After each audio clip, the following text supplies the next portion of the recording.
All right. Yeah, no, I appreciate again, I know I know a little bit about obviously the podcast with Christopher that we did last year. And again, he had a lot of great information. And again, I know you were joining and watching us do this show.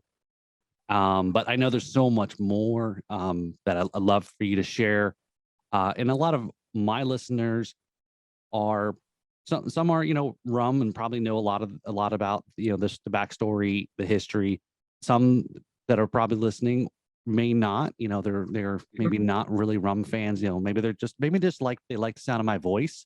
That's quite likely. And so they're probably find this very interesting. Some of the again, the story and a lot of folks probably don't know. They may have heard of Havana Club and they just know here in the U.S. it's something that you can't get unless you leave the country, etc. But there's a whole lot of story behind that brand, that bottle, and so forth. So no, I'm totally open here to immerse myself in the history, your family, the future, and like we were talking about, some of the questions and things, I don't know how we're going to cover 142 years and or 140. No, it's more than that now, right? It's 140. It's going to be 144 now. Okay. Already. So it's because it was the story started in 1862 when my great grandfather. So it's the grandfather of my grandmother.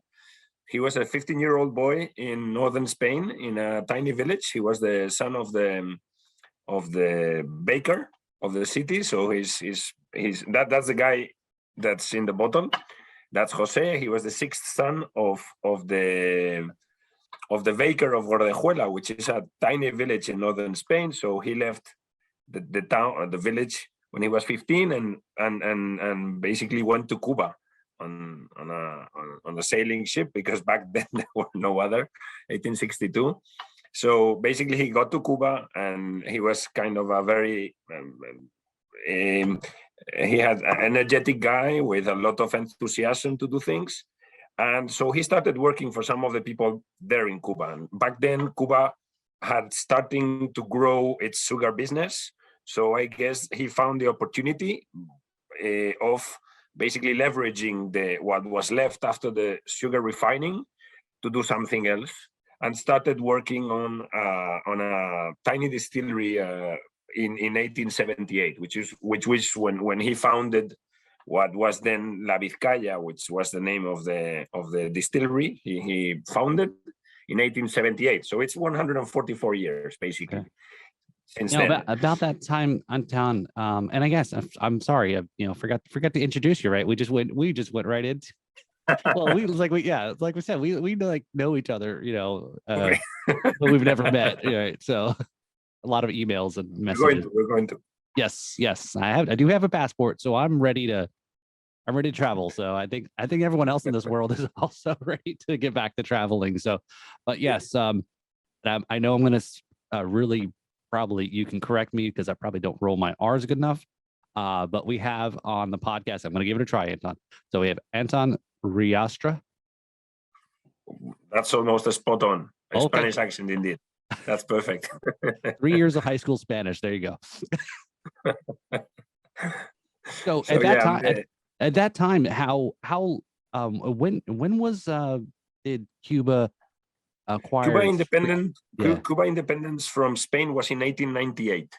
So in 1862, it was another province. I mean, it was like as easy as it could be back then to go to Hawaii, being from California, so to say. Kind of it's a trip, but it was like any other Spanish province. In fact, what happened to Cuba was that it was not a colony. It was basically another Spanish province.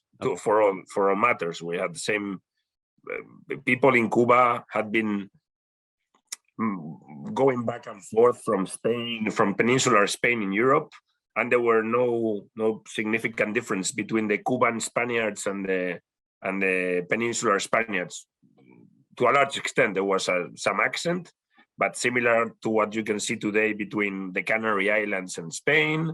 That or basically in Spain we have several accents, but it was pretty much being home. It was not like going to Australia or India if you were British. Not that type of change.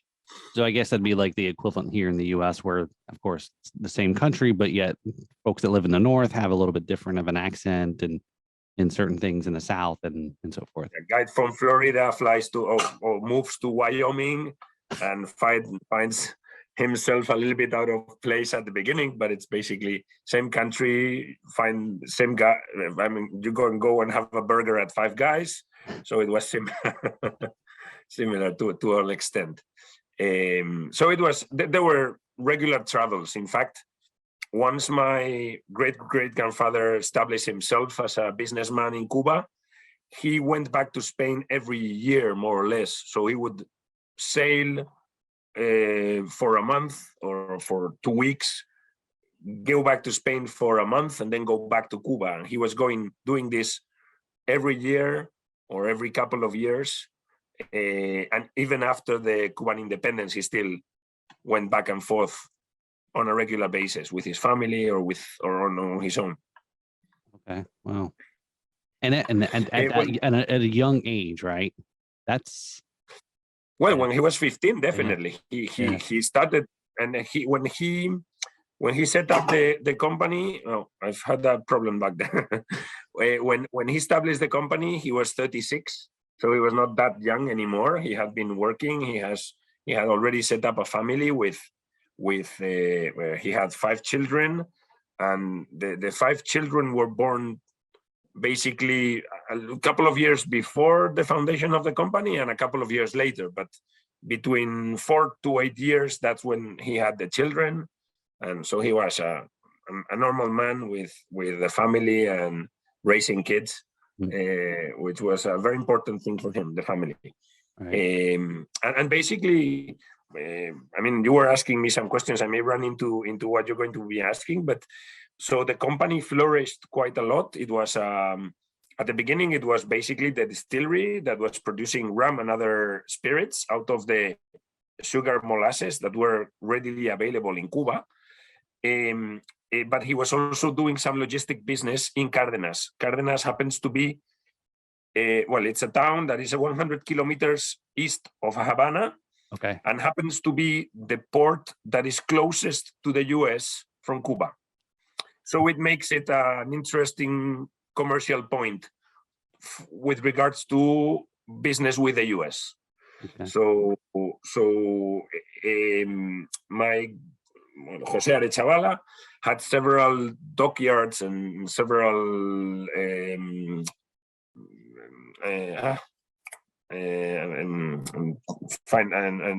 sorry, I'm missing the word. Several warehouses. In Cárdenas, where he provided logistic services. He had some schooners that facilitated moving goods from the warehouse to large ships so that they can be moved to the US. So it was an interesting business, and basically the company started growing and increasing its businesses. They tried to integrate vertically to some extent. So he started refining sugar, not only leveraging the sugar molasses, but also producing the sugar molasses. He started producing barrels for the aging of the spirits. He also had some sweet factory that was leveraging the sugar as well. At some time, he was producing for Hershey. He had a joint venture with Hershey's. Later on, so they did a lot of different things, not only rum. To some so it was doing many things. That is just fascinating. Again, I can see how, the family is very proud, very proud. The history and very entrepreneurial. Again, coming over at that young age and just and just like navigating through things and seeing opportunities. Right, I'm sure that was a lot of it. He just had a keen eye for seeing where there's an opportunity here. Whether like most people probably know, is the rum and may not know, the name or the origins behind the rum, but then there's even a whole lot more even behind that. And like you said, the other businesses that their family was involved in. So yeah, the whole supply chain for making the rum product, you said, growing the cane and distilling and molasses and the barrel. I mean, that's great, is everything from start to finish there. So that's basically. Yeah, and the company were working on their own. They went through tough times. I mean, the Cuban independence was in 1898, but 10 years before we had the huge hurricane. I think it was the Faquineto hurricane in 1888, which was like the hurricane that hit New Orleans, Katrina. okay. So it was that strong, and it crushed Cardenas completely. So it had to rebuild itself. Then it was the Cuban independence and the Hispano-American War. Cardenas happened to be the first place that was bombed during that war. Oh, so wow.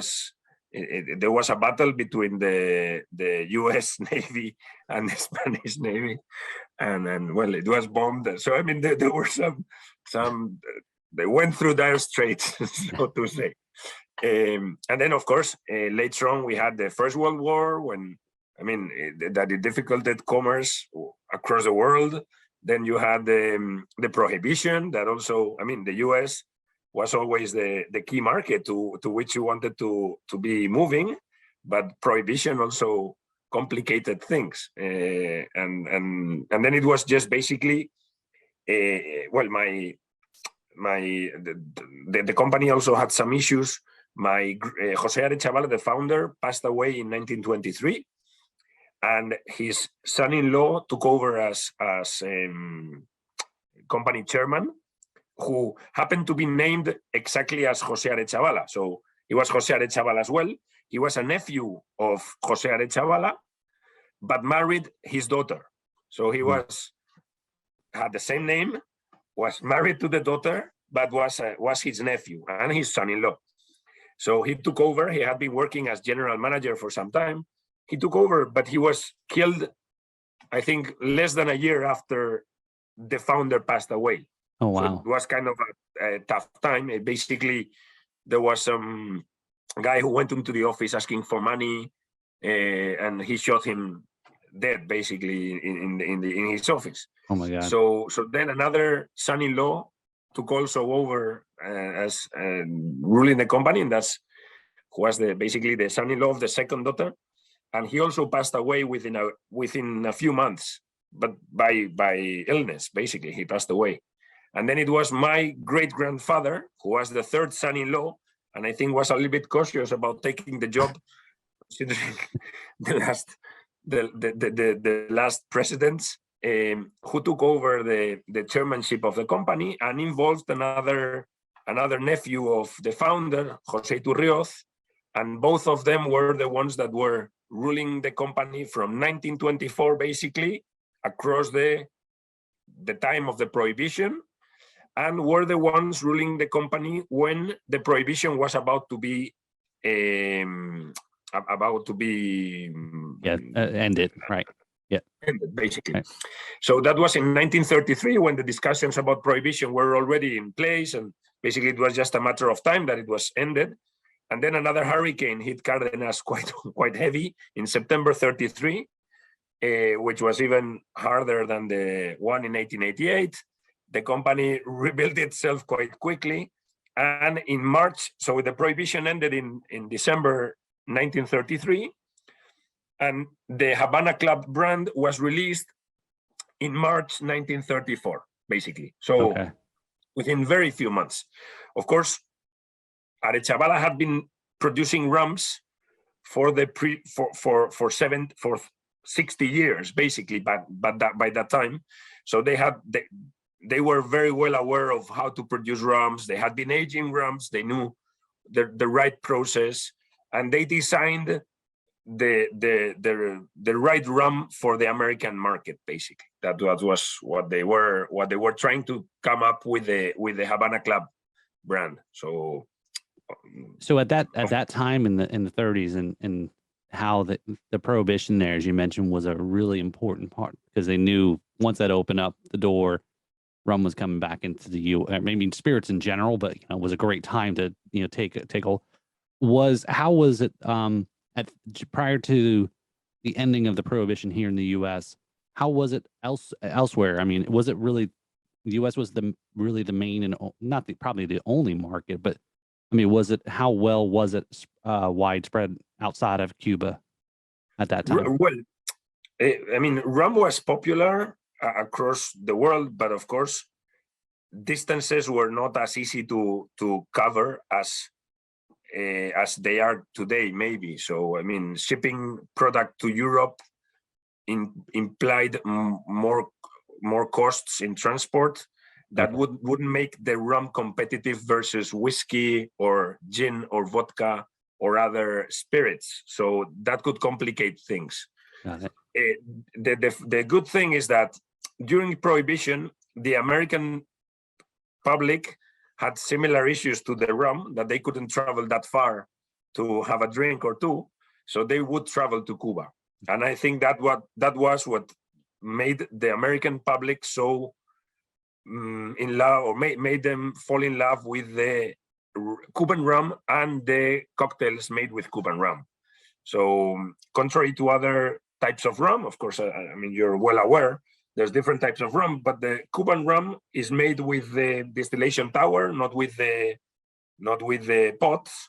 So that facilitates having lighter rums that are more consistent in flavor and in quality, and that makes them great for cocktails.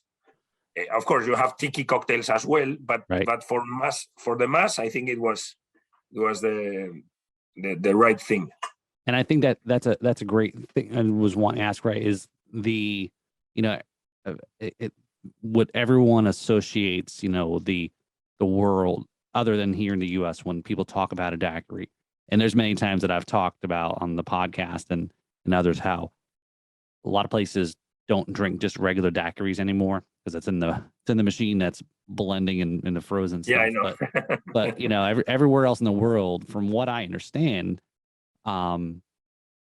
is 3-year-old Cuban rum is that's the cradle of where the daiquiri started, right? And it's, yeah, of course. I mean, that's how it was. I mean, daiquiri is a beach in Cuba where basically, if I recall correctly, they ran out of gin, so they tried a cocktail with I think it was a British miner, if I'm not mistaken, ran out of gin literally, so asked the bartender to prepare something with whatever was at hand, and so he prepared the daiquiri with the 3-year-old. I mean, the rum needs to be aged to a certain extent, so you cannot. That's what complicates a little bit more the rum versus other white spirits. So rum requires some aging to get some flavors from the wood, and yeah, basically the daiquiri was.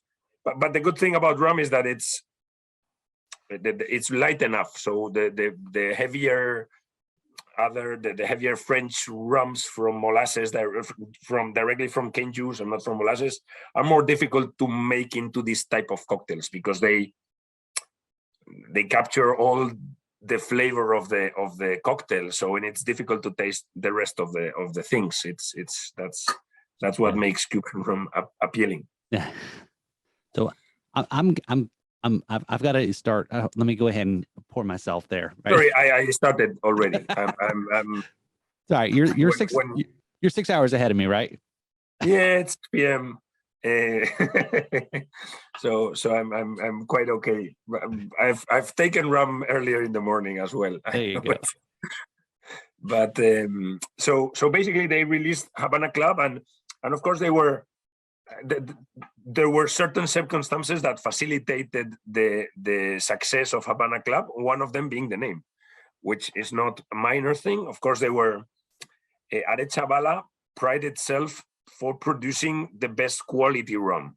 So they were not trying to sell a lot, but sell good stuff. That's what differentiated them a little bit from Bacardi back then. So Bacardi was more trying to produce more. Arechabala was trying to set itself as a more higher standing product. And then basically when they released the rum, it was more aged than the regular Cuban rum. And the name had a great success in the US, so it boomed and grew a lot, and that was from 34 going forward. Of course, Arechabala sold other rums in the US as well. It was not only a Havana Club, but Havana Club was the one that set the bar with regards to Cuban rum from then on. So, excuse me, the original, so that 1934 Havana Club was, what was that was their age? I mean, again, there's already been rum sitting and ready to go, but I mean, I know everyone talks about the 15, right? Everyone says the 15 is it's like I'm of course, there's one thing that I do not have all the details, because when we had to leave Cuba in 59, most of the archives, all of them, remained there. So actually one of the big mistake that Arechabala did in hindsight was that they focused all their efforts in Cuba. So they grew vertically or horizontally, but in Cuba. They didn't move elsewhere. That was a mistake in hindsight. But the fact is that they had been aging rum and testing different types of rum. So it's not that they were all the time producing the same, but they were testing to make it in different ways. So when they launched the Havana Club, they were like, okay, we need something that is a little bit more aged, so that it gives a little bit more body to the cocktails. And I think this is the right recipe and the right rum to sell in the US. And at the same time, they also opened the Havana Club the Havana Club bar in Havana, just in front of the cathedral. So I think that's how it started growing. They were not aging the rum that much as 15 years. It was more in between 1.5 and 3 years, if I recall correctly. But that was good enough for the cocktails and what was appealing at that time. Of course, you had to ice there was no air conditioning, so having the rum neat might not be appeal to everyone. So they didn't age the rum more like 10 years until they released the Arechabala 75 in 1953. That was when they started lengthening the aging process more. Okay. Yeah, because now like a lot of newer companies, they're in their own brand recognitions and so forth that are starting up maybe over the last 5-10 years. They don't have the history yet to have been able to, unless they're maybe blending or from other places or something. And so that almost takes us right up to to 59 there at 50, so 1953. But before that, and we're talking the daiquiri is as you mentioned, the nuances, and a lot of bartenders don't, maybe because they don't get trained or go to school for it, but how to make a classic daiquiri. And we tell everybody it's just 3 ingredients. That's it. Constante Ribalaigua, who was the founder of the Floridita, had like 6 or 7 different recipes of the daiquiri. He used to, but all of them were basically the same, which was quite funny. I'm trying to think of what were the different recipes, but this is El Floridita is still open in Havana. But they had this. Constante was the one that basically was the master of the daiquiri, and of course the recipe was always the same. It didn't change that much. I'm trying to see. Of course, there were some twists to it, but basically it's basically sugar, lemon, and rum, and that's about it. And right, the Hemingway daiquiri. And ice, of course, nice. Okay. But of course there were some. There were, of course, there could be some twists to it. So it could be some dashes of whatever. Like I remember there were like the maraschino one, or a little bit of some other bitter, or something like a little bit of curacao at times. Okay. So they could make different recipes, but the basics is lemon, sugar, and rum, and that's about it. And ice, and shake well and enjoy.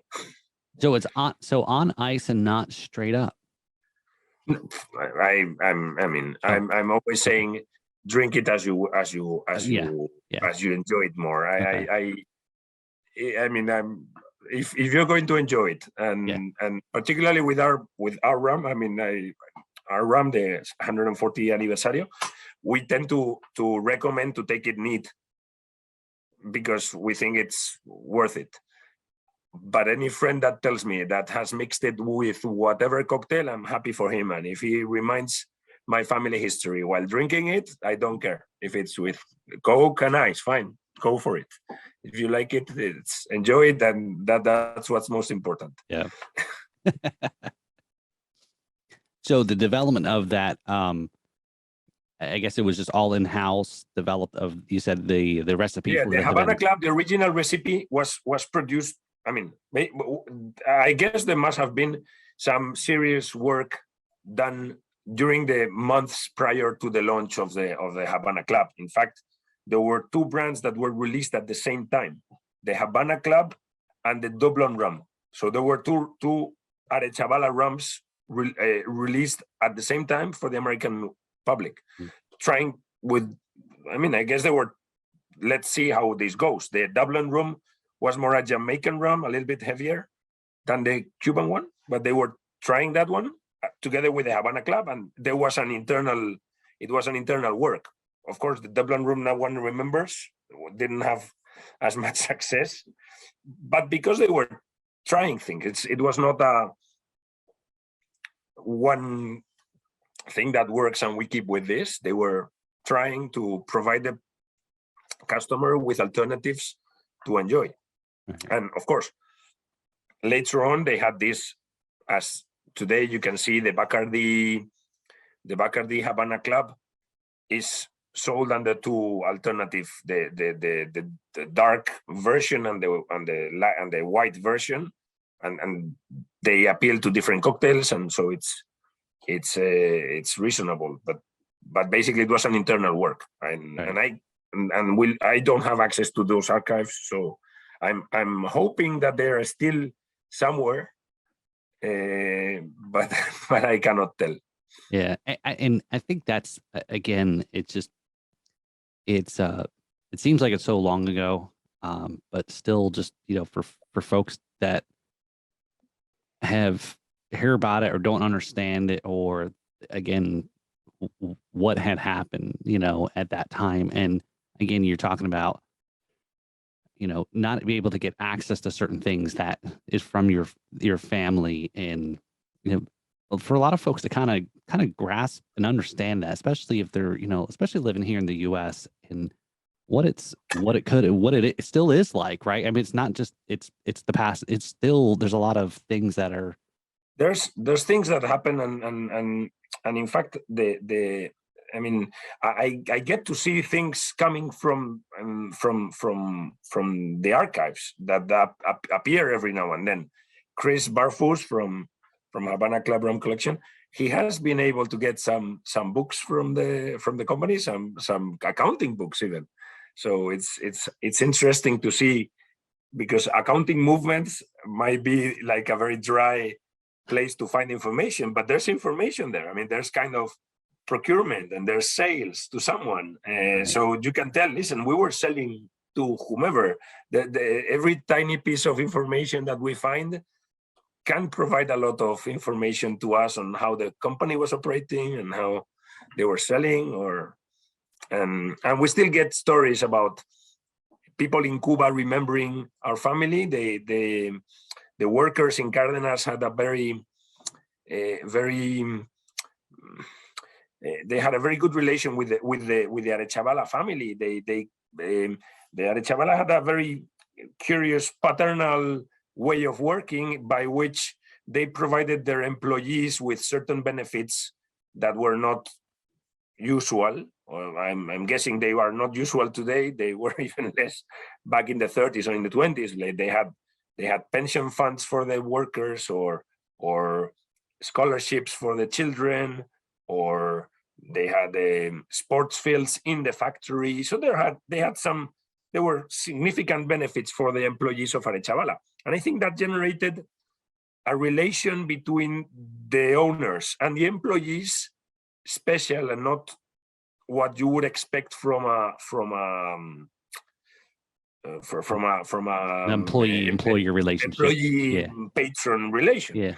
And in fact, for example, a cousin of mine flew to Cuba 15 years ago or 10 years ago, and when she was there, a lady came to her and told her, "Listen, I have something for you." And my cousin was there for business, and because you're Arechabala, right? And okay, fine. And the fact is that the lady had been keeping under her mattress in her sleeping room a picture of my great-grandfather that used to be in the offices of Arechabala. And the lady had been hiding it for 40 or 50 years. Wow. A picture, a drawing, like a painter, like a very famous painter, from a famous painter. And so basically this lady gave it back to my cousin, and because she felt 50 years after my family had left Cuba, she was still feeling some debt with my family that she felt had to be repaid 50 years later. So there was this type of things that make you feel that our story was special. And then when that gives a little bit of hint of how the employees felt about Arechabala. So it was not in fact, the Arechabala were named adoptive son of Cárdenas, because of course all these things that they did for the city, like they rebuilt the city shore after the hurricane, and they left they paved the streets, and they did many things for the society, not only for themselves. It's interesting how, yes, as a business, and prior to 1960 is, business is given back because it's part of the community, and it comes full circle as what you're describing there is, I guess they say, some is not like that. Some cases, maybe that still kind of exists, but maybe not as much today. Well, I mean, I guess if you come from humble origins and you build a firm, you want that firm to treat well the employees. There's some other examples that have been similar in their approach to treating their employees and trying to. I mean, I remember, I think it was Fiat with the Agnellis in Italy that had their own villages with schools and universities and things for their employees. Or there's, I mean, I guess it was a romantic way of approaching business, to a certain extent. Yeah, no, it's great, and I should correct myself. I know there's companies that are today, and especially here in Florida, that they do give back, whether it's through charity, communities, and I guess I'm just thinking, I don't see very many companies paving roads. I mean, it's a little different now. But there's some others. Yeah. I mean, they build today. There's charity funds, and there's scholarships that you can. That's probably for students, and of course, if someone comes from a humble origin, it's more likely that they will probably try to give back and give opportunities to others that they enjoyed. Yeah, no, for sure. And I talk a bit, and I know probably my listeners probably are fed up of hearing me repeat some of these things, but I mean, not to compare, but I tell a few folks that I'm a first generation America. My folks came over here in the '60s from Scotland, and so there's a different time period. And again, I'm not trying to compare, but to your point about the humble, right? Is I think those that start off and make better themselves, better for their family. That's the whole part, is why people go to America, go to Cuba. To Cuba. No. We yeah. were people from Spain were going to Cuba, as people from Scotland were going to the US or Italy. Yeah. Exactly the same thing, trying to make a better living. So there's it. So at 53, I guess we were just talking about there. We left off was the age. I started to age some of the rum. Yeah, the Arechabala 75 was released in 53. That's when the company had made 75 years, and they released a rum which was the Arechabala 75, which that rum at that time was aged during at least 10 years, and that was the first really long-aged rum that I have noticed of. So it's maybe it's not the only one, but at that time Arechabala was in Arechabala 75 was the top rum that was sold by Arechabala. But still, the most popular one was Havana Club. That was the key product of Arechabala, of course, because Arechabala 75 was also priced higher, and it was more complicated to produce, and it took longer to produce. But then, we had 59 when the revolution came. Of course, the Arechabala had gone through several revolutions. There had been several coups d'etat. There had been the independence from the US. So I mean, there had been several, and the company didn't feel in danger, considering the history, or didn't feel in danger. Kind of, we have a good relation with our employees. We're not treating bad anyone. This is another change in government. We've gone through many of these. But 1 year after the revolutionaries entered the Havana, everyone recalls the movie The Godfather Part 2. So that's on the 31st of December, 1st of January of 59, 31st of December of 58. So it was just 1 year after. That's when the soldiers came into the offices of Arechabala. And basically they went in, there were some of the Arechabala away for holidays in Christmas and New Year's Eve. And there were some relatives still in the offices. And at gunpoint, they were told to leave the offices and not take anything with them. Basically, that's what happened. So the relatives that were in Cuba at that time called the ones that had been. That's another one that has fallen down. Sorry for that. The pity of life. So they called and told them, listen, don't come back to Cuba because we're going to be in trouble. And so many of my relatives had to stay wherever they were, in Spain or in the US, and couldn't go back to Cuba, basically. Oh wow. That was the thing.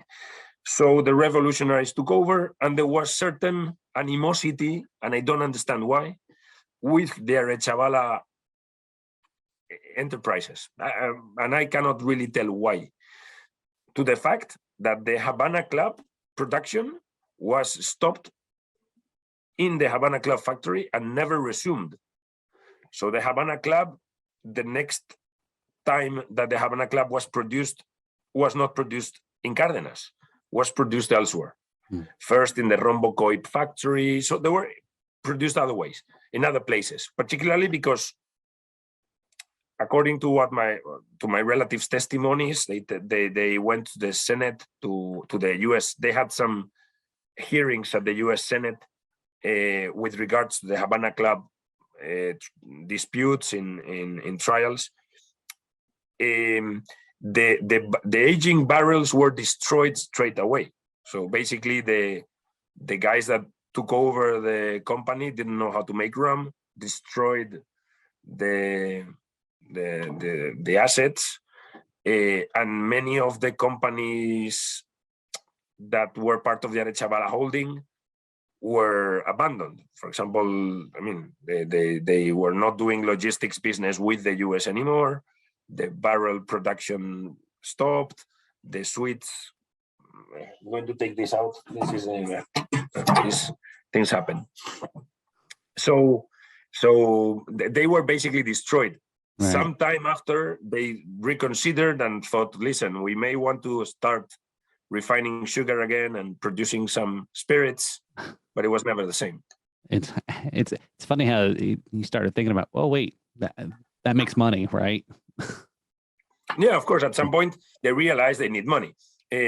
There's a famous, well, not famous, but there's a letter from the Che Guevara to the guy who took over Arechabala, the general manager of Arechabala, the one that they appointed 6 months or 8 months after. So that's in October or September 1960.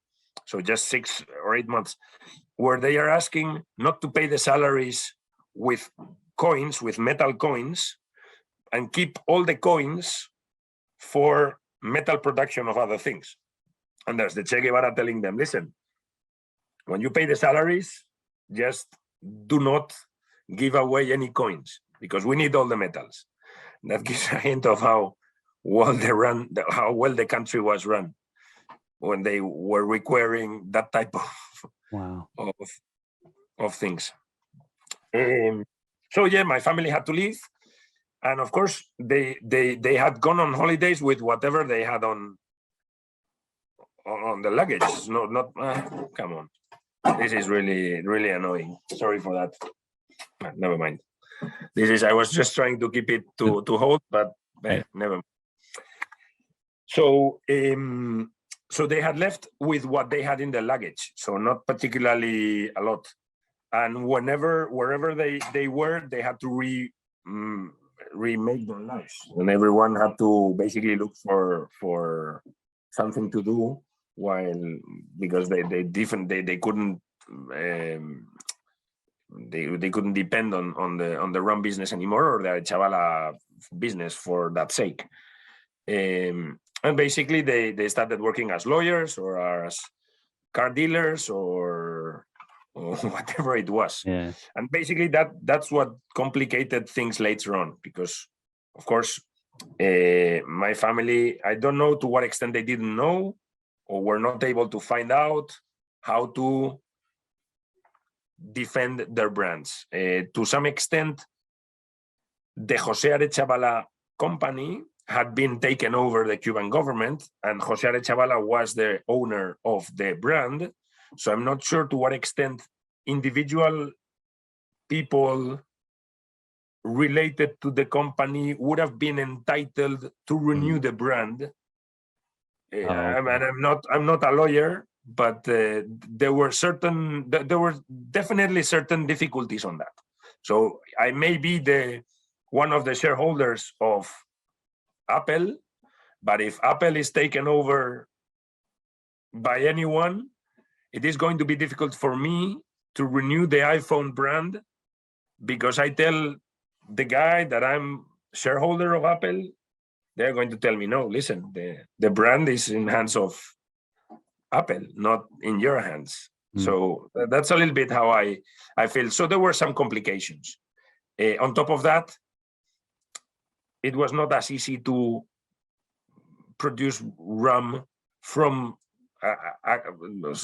let's say, with a Cuban stamp in it. Yeah. And then sell the Havana Club. It was not easy. I guess that's that's a good point. I wouldn't have thought. And again, I'm listening to that. How things have got up to that point, and then after, and then as you said, now after 1960, trying to reestablish or who's got it or who can, and what can we do with this or go forward.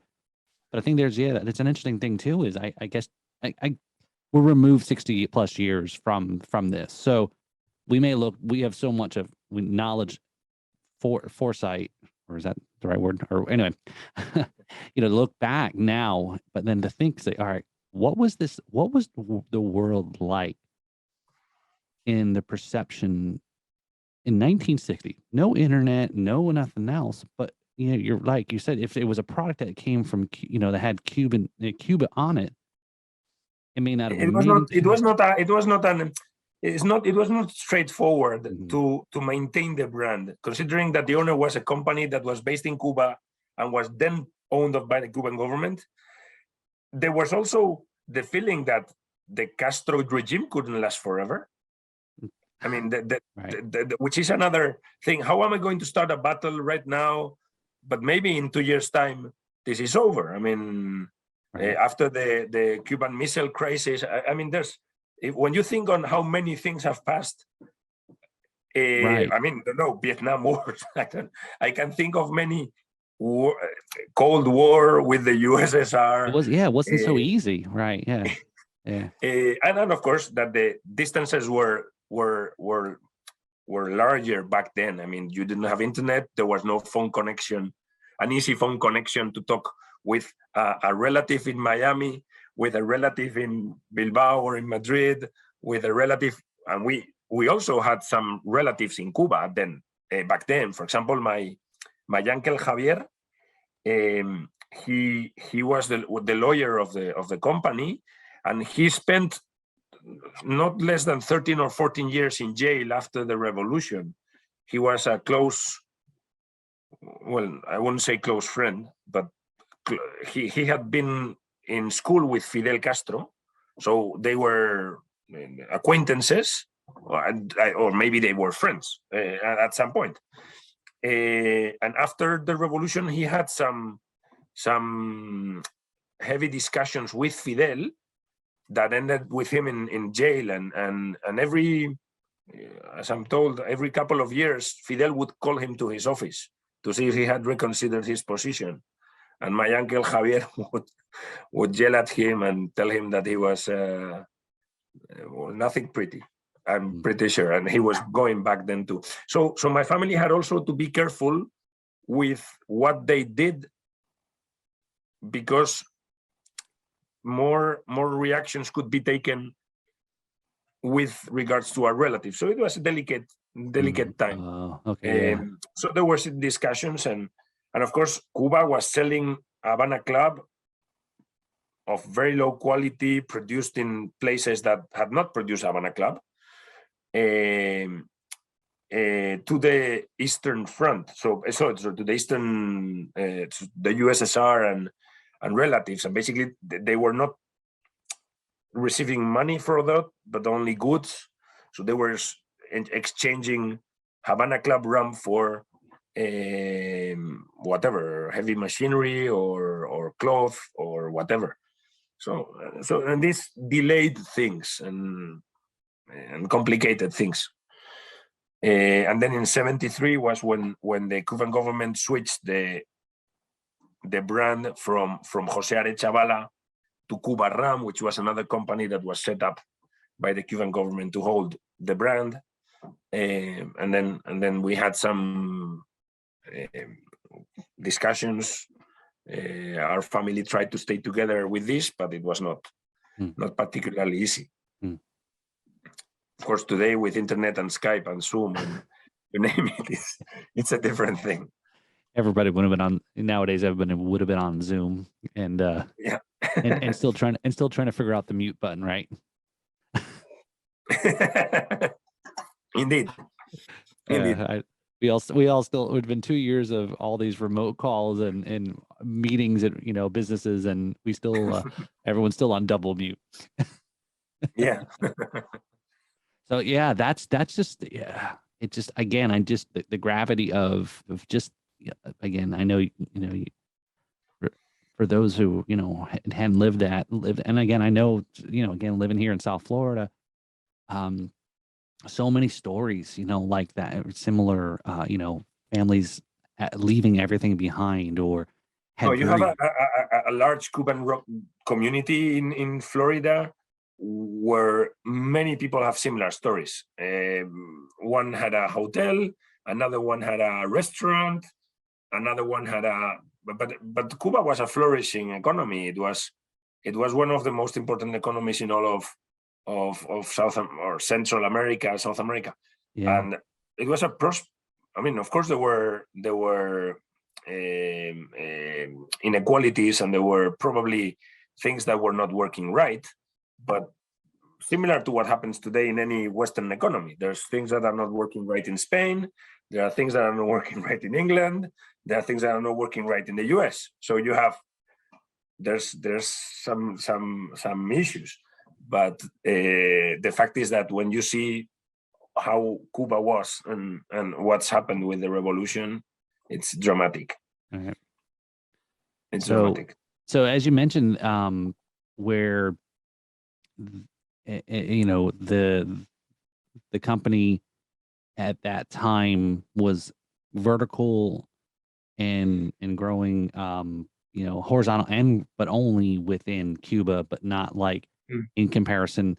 If you don't mind me kind of using this comparison. No. The example is very simple. Bacardi had some production facilities in Mexico and had some production facilities in Puerto Rico, and that facilitated things tremendously. When they had to leave their Cuban assets, they had to leave their Cuban assets. That was about it. But they could continue their business, which was a smart, and it was the great thing for them.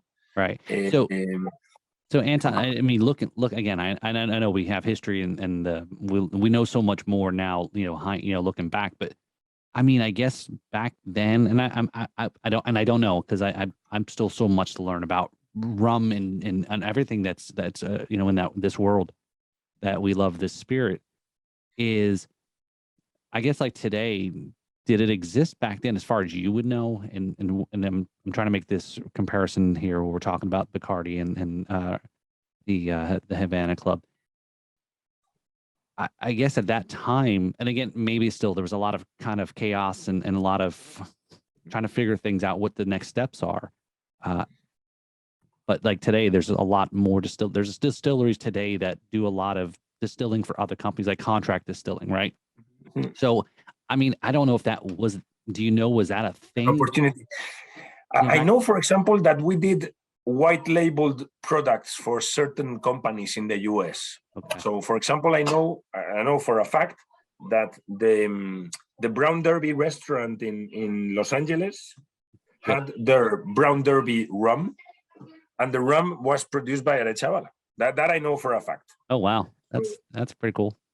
See, that this is the type of things that I find a picture of a bottle and Brown Derby rum, and it says produced by Arechabala, and I suddenly find out about that I was not aware. But so there were these type of things. Okay, for sure. I'm pretty sure there were people producing for other people. That's for a fact. I'm not sure how is it that we were not able to do that back then. I guess the family didn't have easy to raise some money to launch the product. Maybe they didn't feel that the Cuban brand or the Cuban label was required and couldn't produce Cuban rum in Mexico.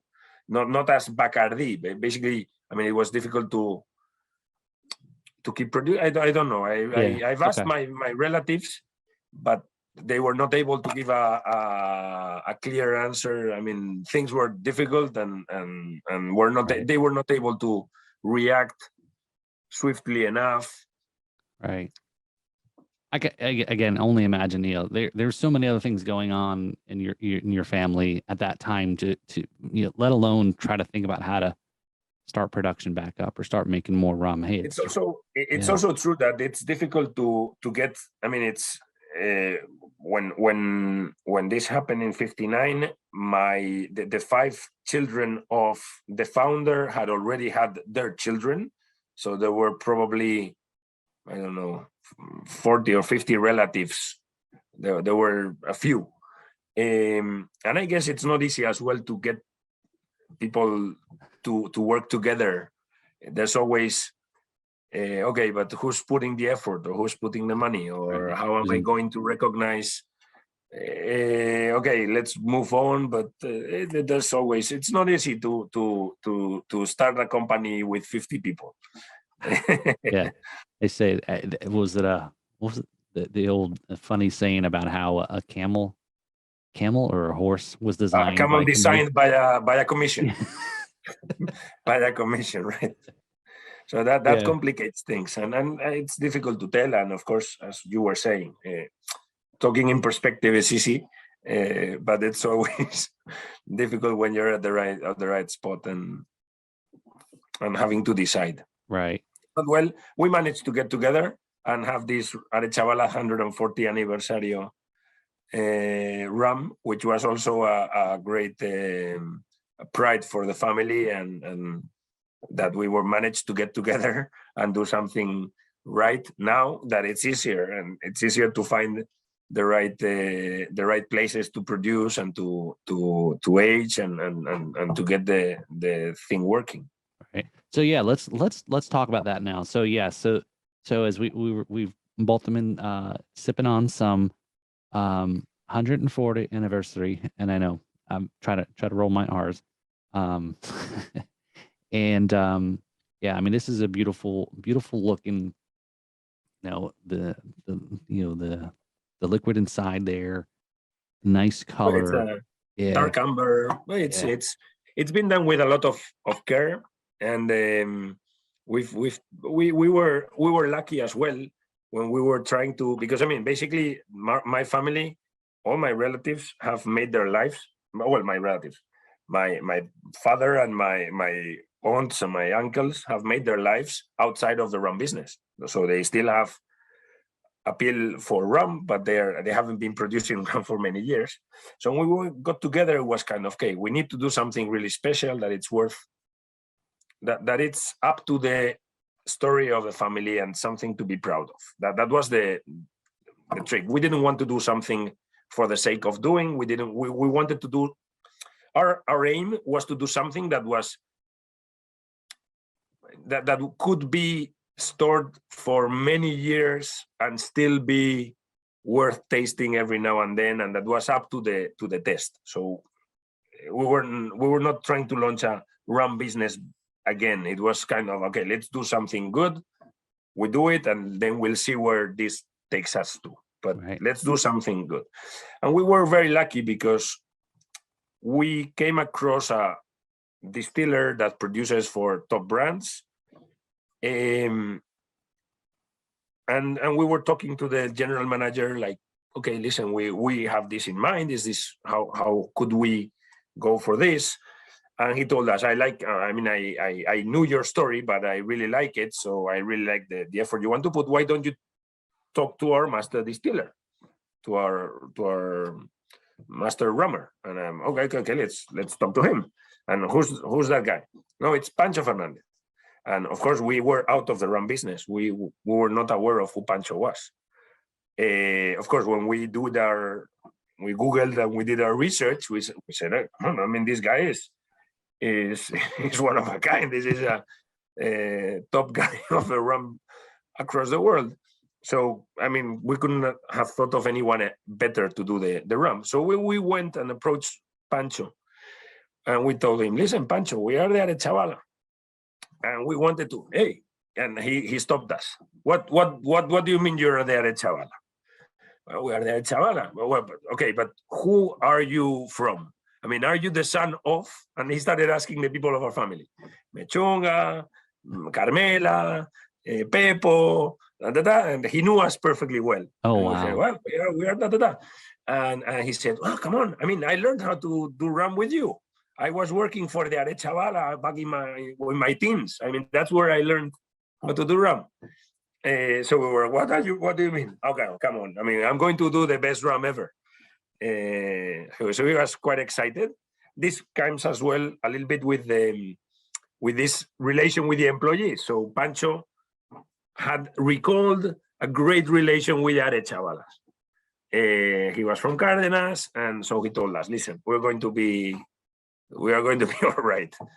And so we had great discussions with Pancho. He told us about the things he remembered from Cárdenas. He was working for Havana Club later on for many years. But then he told us, listen, we're going to be doing fine. So we started, and he gave us some ideas of how the rum could be going, and then we did some comments, of course, from our from our amateurism, so to say. Listen, we like this, or maybe not, or this one we like more, and so together we produced a great recipe for the rum, and so we said, okay, let's do something that it's worth sharing with the rest of the people. Our family was really excited about what had come out, and so they said, listen, we should be selling this, not only having it for ourselves. And that's why we started thinking of selling this rum that was intended at the beginning only for the family. That's I was just totally enjoying that part that you were talking about, that first introduction to Pancho, because No, I tell you, it's serendipity to really literally. I mean, it was kind of, what do you mean you know us? because of course he knew perfectly well. So it was the right person, because I mean, actually we had been told about several producers, and we had and we thought, I mean, basically our production has been set in Panama. That has some advantages from a political point of view. I mean, it's a stable country. It facilitates trade, because it's a very easy port to trade to wherever in the world. So it has some advantages. So we thought about going there because of certain. I mean, and of course the production there. I mean, the weather is similar to that of Cuba. Of course, it's not Cuba. We had to. I mean, we couldn't go to Cuba. That was, of course, out of the picture. But Panama provided many advantages. So when we went, and Pancho was there, he told us, was quite a coincidence and a bit of luck. It's almost like you said that, because mostly everybody hadn't been removed from all that for many years, that, as you said, is you didn't know who he was, but he knew who you were. Yeah, no, completely. I mean, of course, when we went to talk to him, we already knew who he was, because we had been researching, but not that much, not that he knew us that well. And yeah, I mean, we were quite happy about the rum, and we've been selling it well in the European Union. We've had some trouble in the US. It is true that the COVID hasn't helped. That has been these years have been tough. There's not only that. I mean, because there's actually, there were two different types of bottles. I don't know if you've seen the other one, the original. Let me show it to you. Yeah, I have it here. So the original family bottle, let me show it to you, was slightly different. It's the same rum, but we had a slightly different shape. A different shape. This is the original. Well, the original is the same rum. So the recipe is right. Only that for production for the family, we started with this bottle, which is, well, it felt like a little bit more like a liquor bottle to be kept in the in the ceiling, not opening. Actually, we thought that these bottles were not going to be opened, most of them, because as they were for the relatives, they were not going to be open at all. So this was released in 2018, but then we had the second version of the bottle, which is the one you have, which is the same rum, but it's simply that we had to facilitate shipping and things. So we went with that one. That it's basically a very, very nice bottle. Some of my relatives prefer that one to the original, but that doesn't really matter. But the thing is that this one second was released at the end of 2019.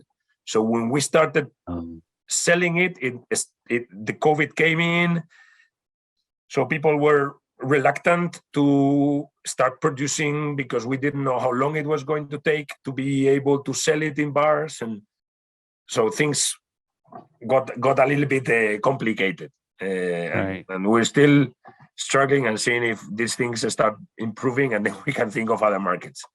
But Yeah, no. So okay, so that's that. So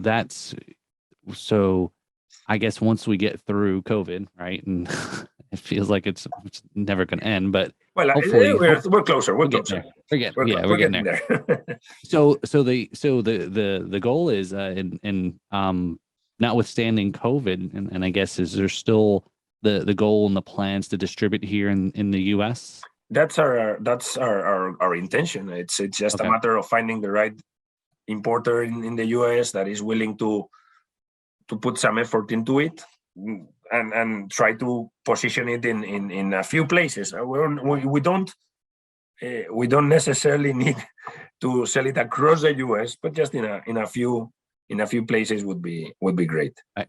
Well, especially I think especially a place that's about 60 miles south of me, right? I'm in the West Palm area, so yeah. Okay, that particularly, Yeah, that would be great. I forgot. I should have been more clear about exactly where I am in Florida, because you've been like, wait a minute. That would be No, really neat. Yeah, no, I mean that's a thing, Anton, is like I may have said this earlier, but like even when I was talking with Christopher last year and just learning, just hearing, what he's researched and learned, and how he's, and so forth about the family and the rum.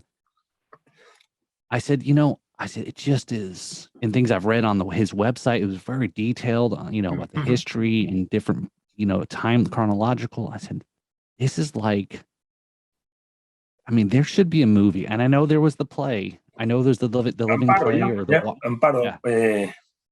But there's material for a movie or for a couple of them, for sure. I always like the. I mean, there's plenty of things, and I know there's things to it that could work into a movie. Even the revolution and I mean, that's what Amparo is about, which is very moving and interesting, and it's a story that is compelling to any viewer, or most viewers, so to say. Yeah. No, and I, again, we're talking about The Godfather, and to me, I was with the reference to the Godfather 2, and then I was even thinking about how, even the first one, or I know the movies flash back and forth, and they've changed it over the years. When, oh my God, I'm drawing a blank. Marlon Brando. Why am I drawing a blank on his character? Vito. There you go. Vito, yeah. Vito was coming over, on the ship in early, what? Yeah, to New York to stay an island, and yep. Saw the Statue of Liberty, and he's traveling. I'm just thinking very similar, like you said. My grandfather got, my Jose Arechabala, when he got to Cuba, must have been something similar. Of course, not the Statue of Liberty, but the Puerto del Morro, del Castillo del Morro, in Havana. But wow, yeah. No, I and again, I'm so appreciative of you joining, coming on the podcast and talking about the history, because I personally just love history in general, and especially when talking about brands, rum brands that there's a history to it, and there's a story behind it, and again, I don't think there's any bigger story than the Havana Club and Arechabala. Well, all of them are interesting stories. I couldn't claim that. I mean, when you listen to the story of Bacardi, it's a great story. Or I was recently at Santa Teresa gathering from Rum Santa Teresa from Venezuela, and they were talking how they managed to get rugby to solve things with two rival gangs in the vicinity of the plant.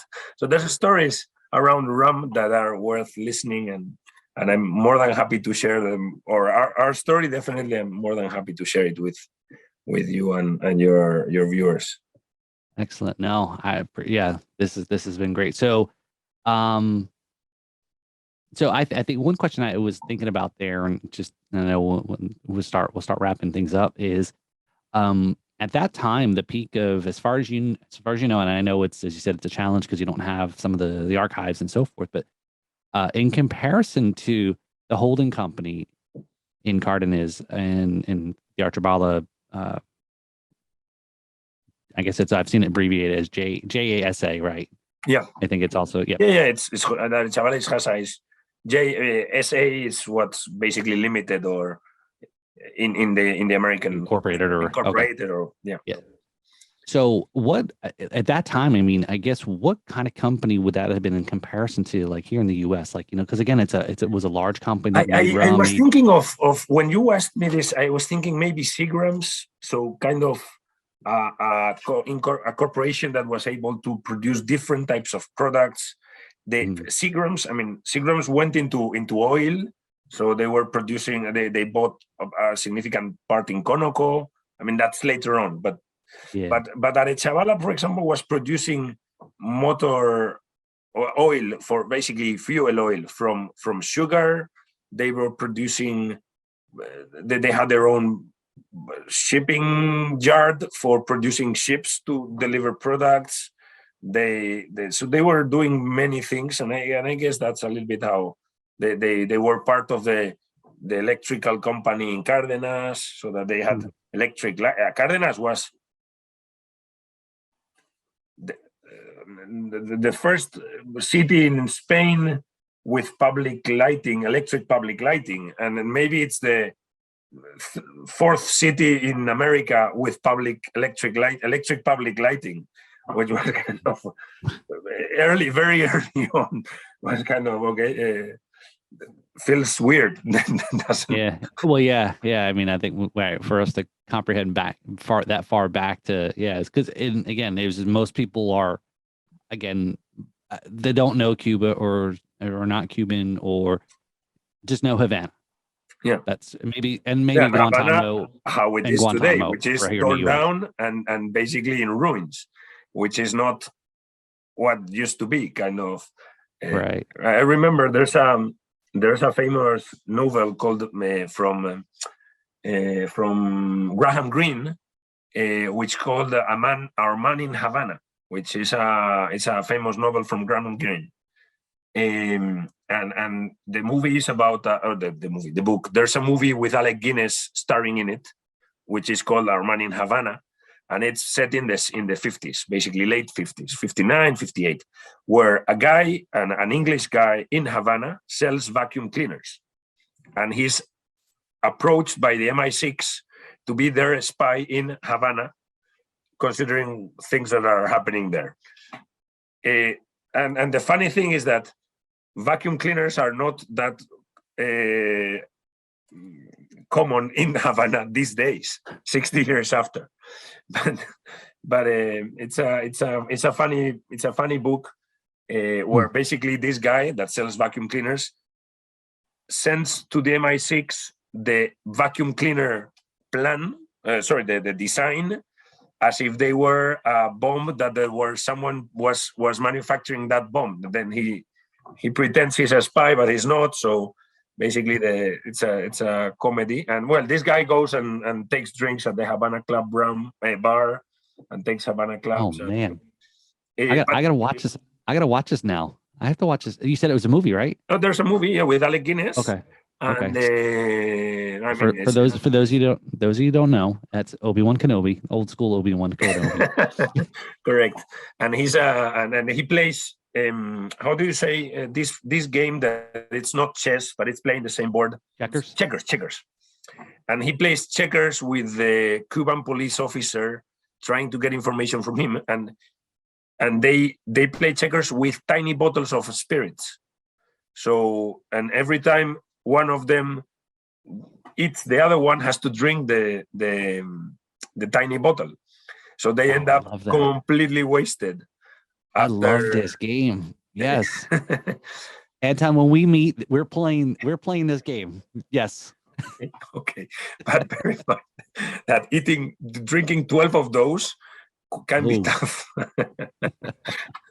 but Oh my but the gosh. people don't realize that Cuba was a prosperous economy in the 19th century, and in the early 20th century they were I mean they were not far away from what you would expect in a Western economy. Yes. So it Yeah. was The largest island in the Caribbean. yeah. Yeah. So yeah. There were No, cars, there were TVs, there were right. things that even today feel awkward. I had I guess I'm trying to think back. It was I think it was 2018. Um yes, it will no, 2019. I try to remember my years by the hurricanes here in Florida. I think it was 2019.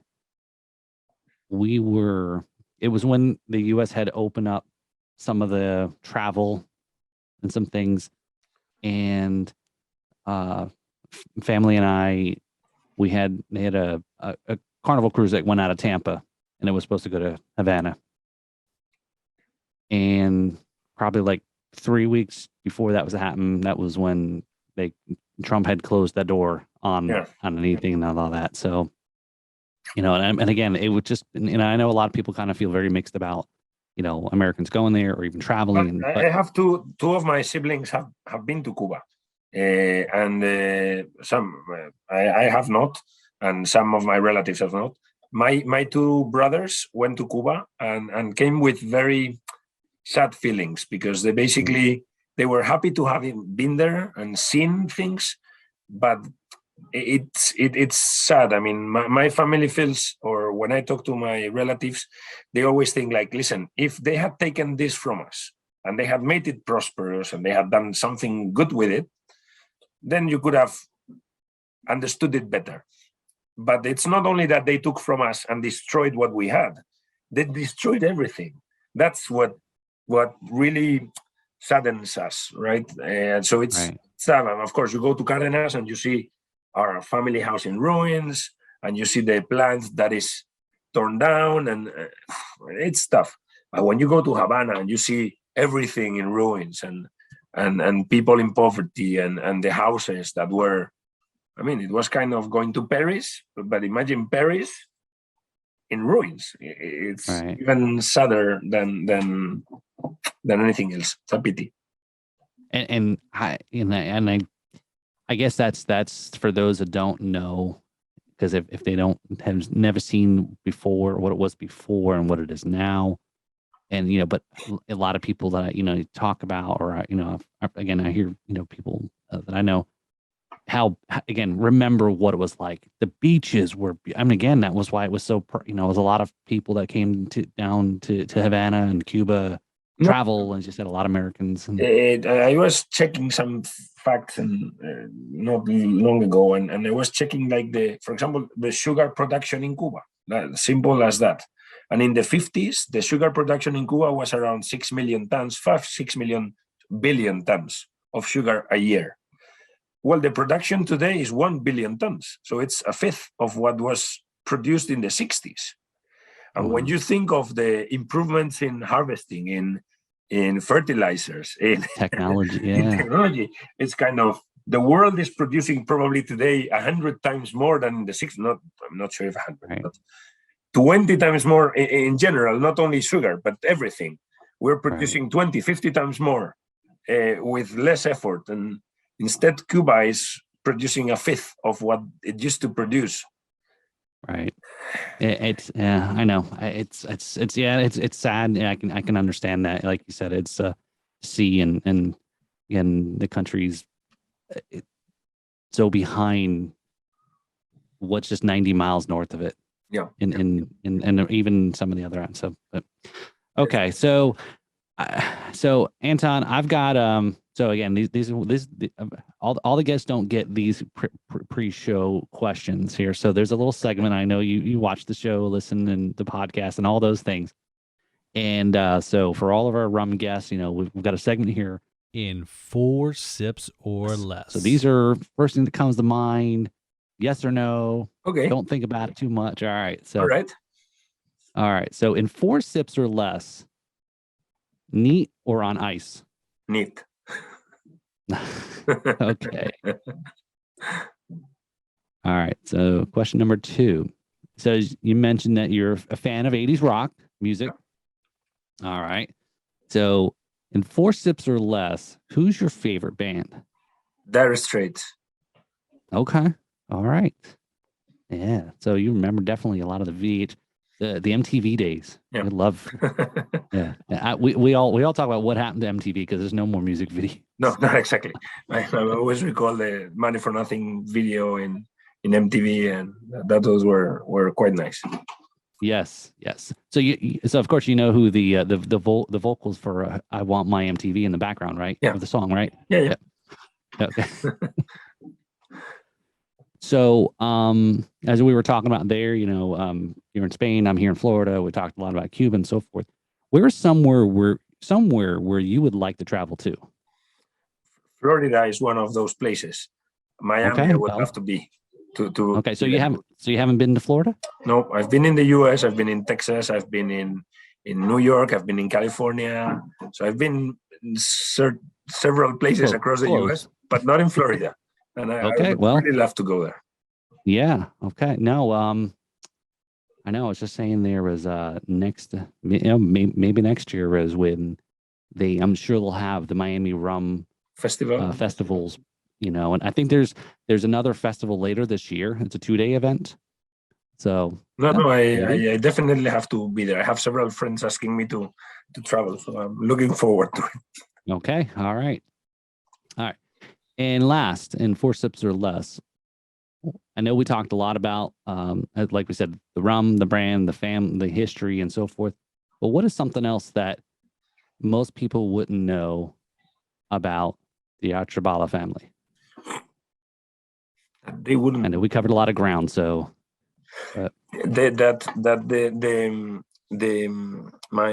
Jose Arechabala also invented a lollipop that was very famous back in those days, which was the pirulí of the Havana, which was kind of an umbrella, a sugar umbrella that was sold and was very popular in Cuba in those days. Oh wow! So, you may have to look back into that. You never know now, right? We've talked about it. I see Disney selling popcorn buckets, for like $30, and people are waiting in line for like 2 to 4 hours. So, you never know what we may kind of difficult.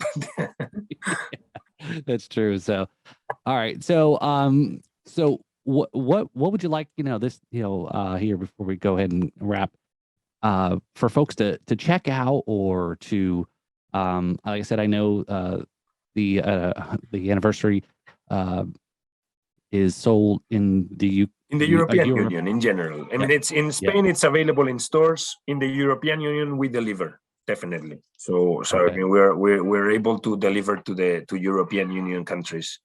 That's quite easy. With regards to outside of the European Union, we can arrange, but travel is more expensive, and maybe it's not worth the cost. I mean, of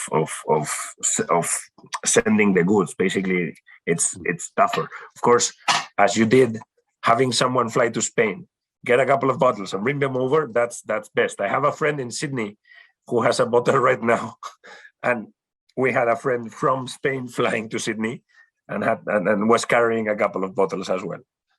Yes, I cannot end this podcast without thanking Nia. She's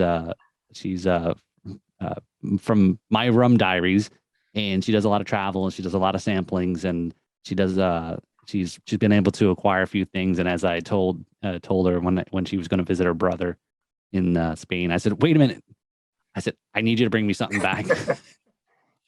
And she was so thrilled that again to learn about the bottle, and got one for herself, and I think we did a little show. We did a segment on her show as well, and we did her opening and sampling for the first time. So she was very, again, that's what it's all about. It was a word out there. Great program. I can check that.